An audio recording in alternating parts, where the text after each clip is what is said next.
pessoal, bem-vindos ao segundo episódio de Conversas com o Médico com o Dr. Salomão Schwartzman. Hoje nós vamos conversar a respeito de como foi a sua experiência, sua vivência com o primeiro diagnóstico que você atendeu da síndrome de Rett. Conta pra gente, doutor, como foi esse marco na sua vida? Vamos lá. Essa condição foi descrita em 1960 por um austríaco chamado Rett, que acabou dando nome a essa condição. Eu conhecia muito pouco dessa condição. O primeiro trabalho que ele publicou foi em alemão e foi muito pouco conhecido fora da Alemanha. Anos mais tarde, ele percebeu isso e publicou em inglês. E aí se tornou mais conhecido. Foi já na década de 1980.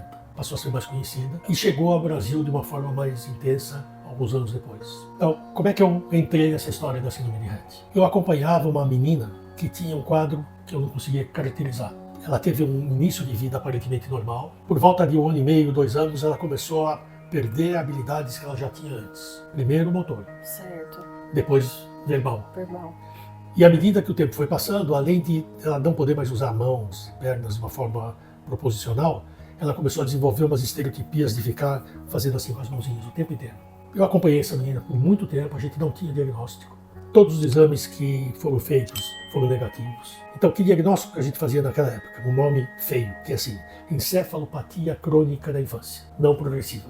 O que quer dizer isso? Nada, né? Quer dizer que tem um problema cerebral, que não é progressivo, no sentido que depois que chegou a um determinado ponto, fica mais ou menos estacionário e que não tem uma causa conhecida. Certo. E veio sendo tratada com fisioterapia, fono, etc., que é o que a gente propõe nesse tipo de condição. Num determinado momento, a família viajou para os Estados Unidos, passou por um centro de diagnóstico lá muito famoso, fez um monte de exames e a mãe me trouxe um relatório do hospital. Então o relatório contava isso que eu acabei de falar para você, falou da dificuldade do diagnóstico e a última linha era assim, não podemos afastar a síndrome de Rett. Só que assim, quando eu li aquilo, a coisa que eu dei menos importância foi a última linha. Que falava da síndrome de Rett. Assim como, por uma coincidência feliz, você às vezes percebe uma coisa, às vezes por uma coincidência infeliz, você não valoriza uma coisa que está na tua cara. Bom, passou o tempo, continuei vendo essa menina periodicamente, com as dúvidas de diagnóstico que tinham sido feitas. Naquele tempo eu trabalhava em São Paulo e eu tenho um hábito que é,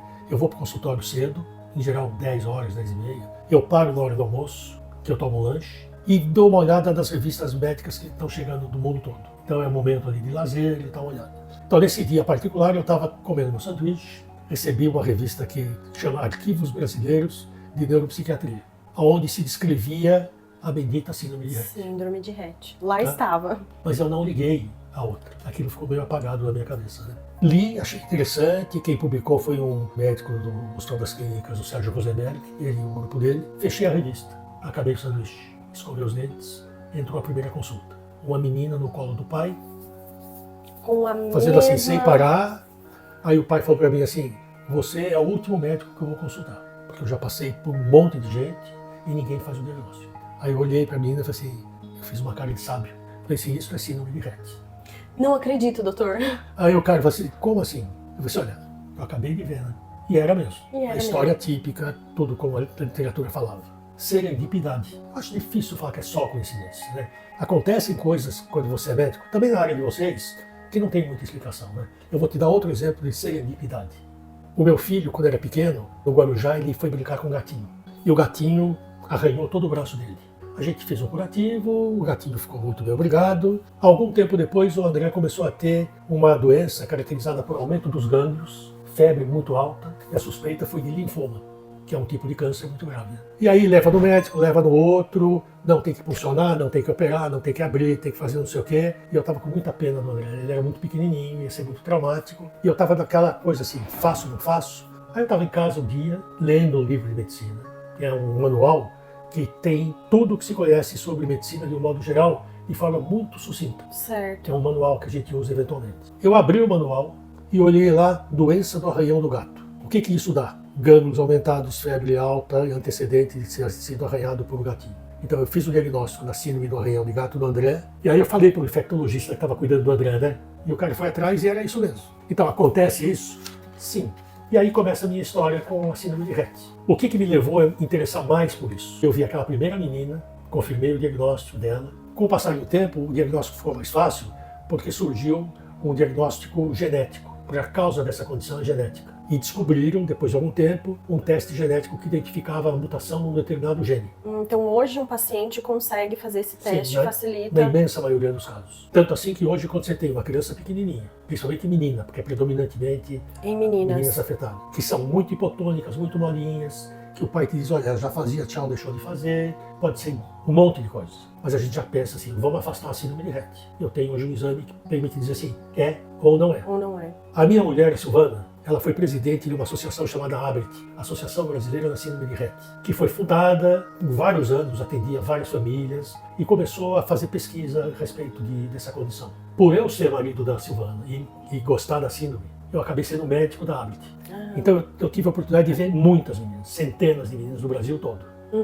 E fui adquirindo conhecimento. Então, de novo, eu não sou especialista em síndrome de Rett, mas eu vi centenas de meninas e já acompanhei várias até a vida adulta. Para mim, se tornou um diagnóstico relativamente simples. Mas ainda hoje, grande parte dos pediatras não sabe o que é, não reconhece se vê e nem pensam nesse diagnóstico. Pensando hoje, Sim, ainda assim? Hoje em São Paulo. Então, assim, por alguma razão, é uma condição que não teve, por exemplo, a grande discussão pública como tem o autismo. Então, ainda hoje, tem mães, inclusive, que falam assim, eu gravei o que é a síndrome de Rett num pendrive e quando eu vou no médico que não sabe o que é, eu falo assim, doutor, dá uma olhada para poder atender melhor a minha filha. Se você não reconhece, você não faz o tratamento adequado. Então, hoje, a síndrome de Rett no Brasil, pelo menos entre neuropediatras, neurologistas, alguns psiquiatras e alguns pediatras, ela é conhecida. Em sendo conhecida, ela é mais frequentemente diagnosticada. Sendo diagnosticada, você pode tratar. Se bem que, ao contrário do autismo, o tratamento da síndrome de Rett ele é muito sintomático. Eu não tenho remédio para a síndrome de Rett. Agora, recentemente, surgiu um que aparentemente pode trazer alguma melhora, mas você não tem hoje um tratamento específico para Rett. Certo. Mas você tem que orientar no sentido do que essas meninas têm que fazer, né? Em termos de habilitação física, uma série de coisas. São profissionais multidisciplinares que vão acompanhar. Sim. Como qualquer criança que tenha o problema motor, o problema sensorial, o problema digestivo eventualmente. E à medida que elas vão ficando mais velhas, nos casos típicos, vai havendo sim uma progressão lenta da doença. Então ela vai perdendo cada vez mais a motricidade, ela vai perdendo cada vez mais as habilidades de comunicação. O que permanece dessas meninas? O olhar proposital. Elas falam com o olhar. E as famílias, inclusive, dizem assim, né? Eu sei perfeitamente o que ela quer. Como é que você sabe? Eu, aqui, através maçã aqui, abóbora aqui. O que você quer? Só que tem um problema, né? Quando você faz isso, é muito subjetivo. Porque se eu quiser que ela quer a maçã, assim que ela olhar para cá, eu sei, ela quer a maçã. Então isso levou a gente a desenvolver uma forma de testar o que, afinal de contas, essas meninas sabem, que é através do olhar. Então você já ouviu falar em rastreamento visual? Que você capta o... Sim. Então, mas se você puder explicar pra gente, doutor? Então, rastreamento visual é uma técnica que permite, através de um computador adaptado, que eu coloque algum estímulo na tela e que a pessoa vai olhar espontaneamente para um dos estímulos. E eu tenho depois, de uma forma objetiva, o que você olhou, como você olhou, que percurso você fez e quanto tempo você ficou em cada lugar. E aí eu tenho uma resposta objetiva. A Joaninha olhou 10 segundos para a maçã, meio segundo, um quarto, bom, ela quer a maçã. Ela quer a maçã.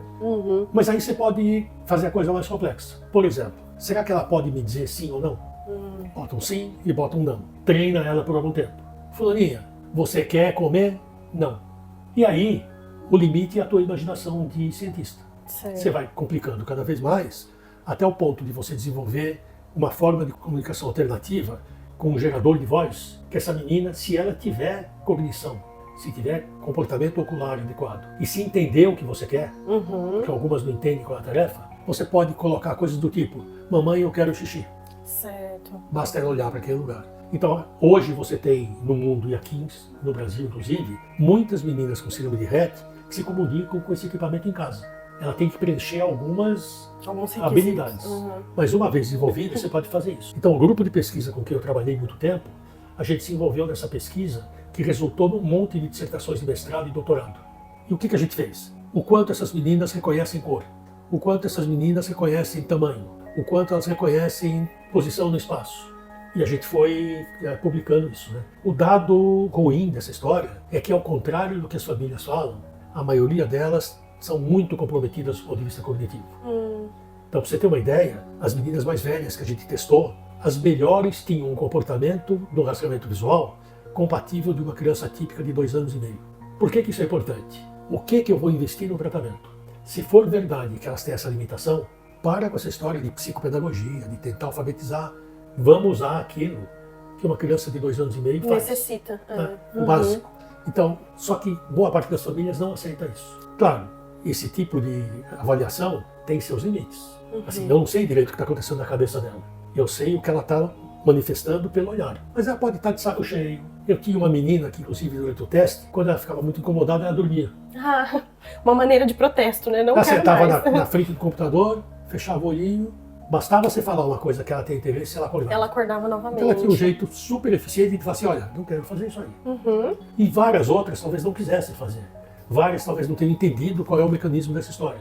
Mas na nossa experiência, elas têm realmente uma limitação intelectual muito severa.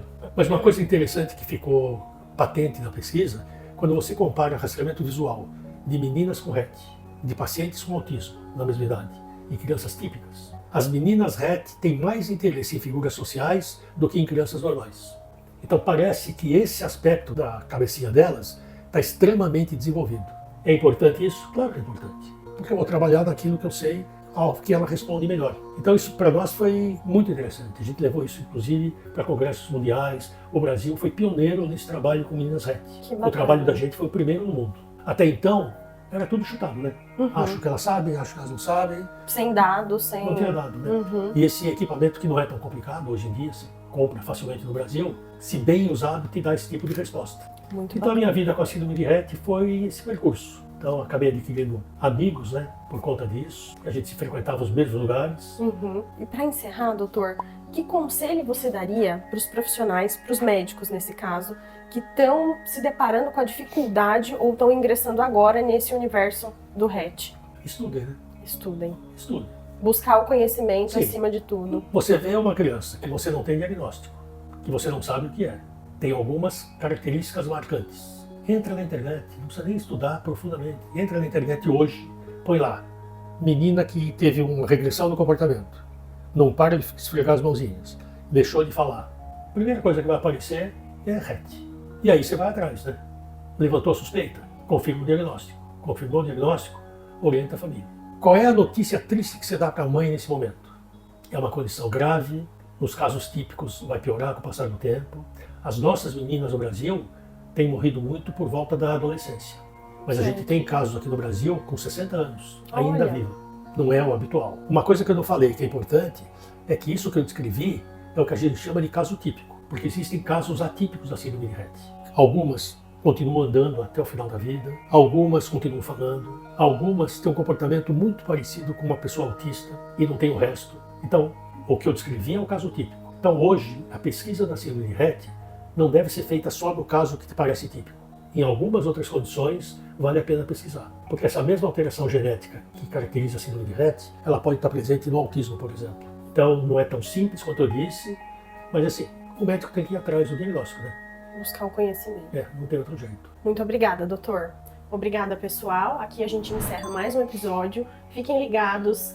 Clica no botãozinho de curtir, de compartilhar, se inscrevam no canal e até o próximo episódio. Tchau, tchau!